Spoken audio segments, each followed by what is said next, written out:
c'est le groupement d'intervention de police, le groupement d'intervention de protection de la police nationale. C'est la dernière ligne de la police. C'est une force de 4e degré qui a pour mission de définir toutes les unités de police, y compris le régiment. Le groupement d'intervention et de protection de la police nationale. Pour boucler la marche au niveau de la détention de la police nationale, vous apercevez maintenant le camion Lance-Eau, toujours engagé dans le cadre du maintien et de l'établissement de l'ordre public.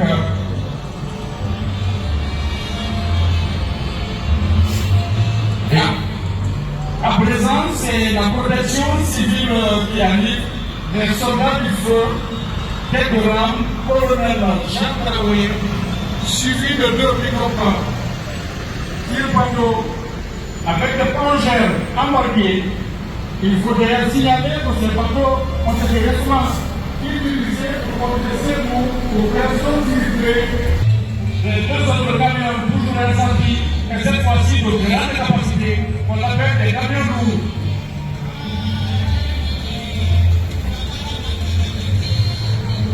Les sapeurs-pompiers qui sont très appréciés également de la population à travers leur rapidité d'intervention et surtout le secours qu'ils leur apportent, qu'ils nous apportent.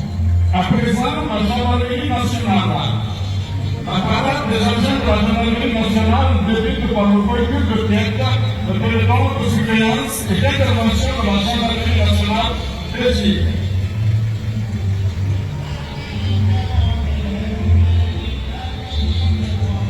Alors, cette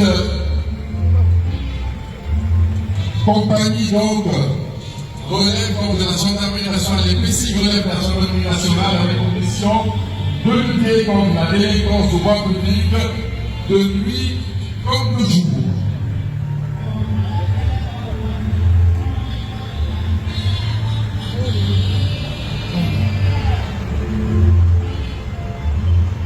On remarquera bien évidemment que ces PSI couvrent l'ensemble du territoire national à travers les noms de chaque pick-up.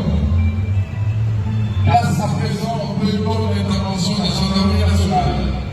Ils sont ici les escadrons de gendarmerie mobile. Les pelotons de surveillance et les pelotons d'intervention sont les plus gros intervenants dans le dispositif sécuritaire de la gendarmerie nationale.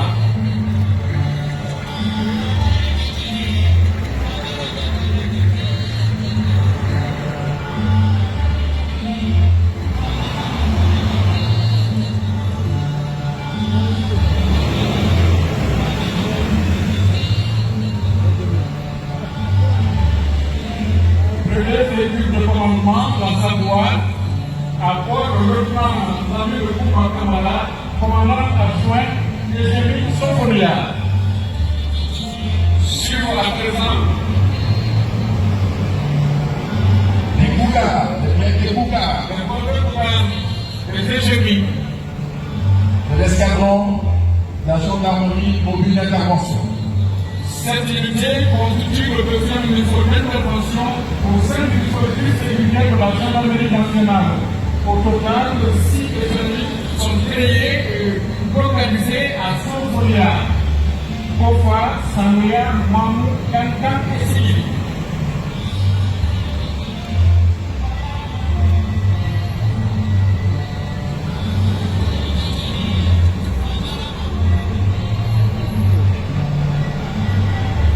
Moyens colossaux mobilisés, mesdames et messieurs, depuis le 5 septembre 2021, afin de permettre à notre pays de jouir pleinement de sa souveraineté et également d'assurer la sécurité de notre territoire, mesdames et messieurs.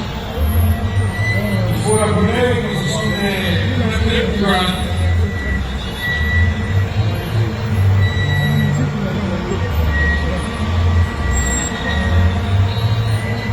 Car vous savez, mesdames et messieurs, qui parle de développement, parle de sécurité, Et dans le cadre du projet du programme Smangou 2040, avec ce plan vers la prospérité qui va nous permettre autour des 5 axes, l'agriculture, l'industrie, l'alimentaire, l'industrie alimentaire, le commerce comme premier axe, l'éducation et la culture comme deuxième axe, les infrastructures, le transport et l'électrologie comme troisième axe, l'économie, la finance et l'assurance comme quatrième axe, et le santé et la santé et le bien-être autant pour moi comme cinquième axe.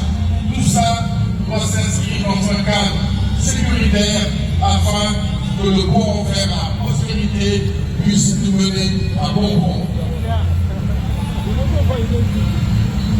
Voilà, ma soeur, le deuxième véhicule de commandement, la loi du GIGN, accord au capitaine numéro 4 Tamala, commandant du GIGN, sur les motos BMW 1000, piloté par le personnel du GIGN, avec une disposition triangle pointe en avant. Ces motos sont utilisés dans la mission à raison de leur puissance et de leur rapidité.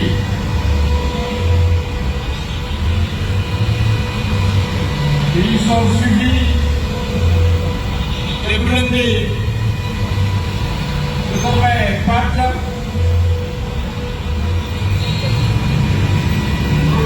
Également encore appartenant au groupement de la gendarmerie nationale GIGN, récemment créé dans le cadre du maintien et de l'établissement de l'ordre public,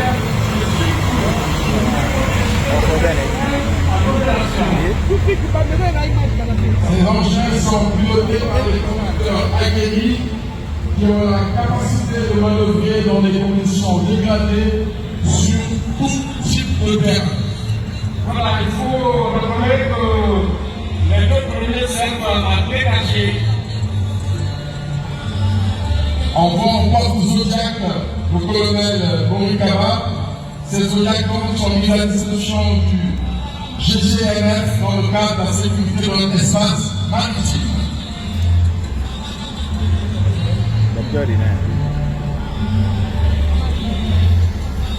Là, on va parler de transmission à présent. On accueille l'armée de terre, mon cher colonel. L'armée de terre, avec le colonel Manu Gagité, chef d'état-major adjoint de l'armée de terre. Il est suivi des ambulances médicalisées de la direction générale du service de santé des armées. Ces engins servent au transport des patients civils et militaires pour les différentes structures sanitaires des forces armées guinéennes.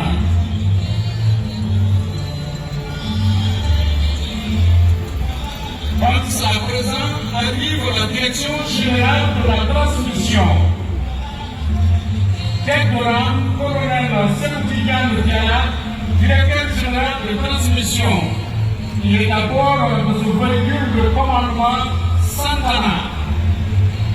Colonel Borikaba, en étant témoin de ces parades, on a qu'une seule envie, c'est de rendre hommage au président bâtisseur qui, en 3 ans, a réussi l'exploit de transformer l'activité de notre pays. Fierté et reconnaissance à vous, son Excellence, Monsieur le Président de la République, le général du corps armé, Mamadou Bouya. À présent, ce sont des véhicules de station mobile HF, appelés guerriers et VHF, appelés MAX6 à présent. Les transmissions unissent les gens et les armées. Les transmissions sont chargées de détecter, canaliser les communications et les renseignements militaires pour rendre compte à l'énergie. Elles sont indispensables dans le cadre de la guerre électronique, mon cher colonel. Arrive à présent le bataillon d'infanterie du camp Kamayena. Tête de rang, colonel Lamine Bangoura, chef de corps adjoint du PICC. Suivi des bicoques 2 talents blindés, vert armés, servant le véhicule de transport des troupes.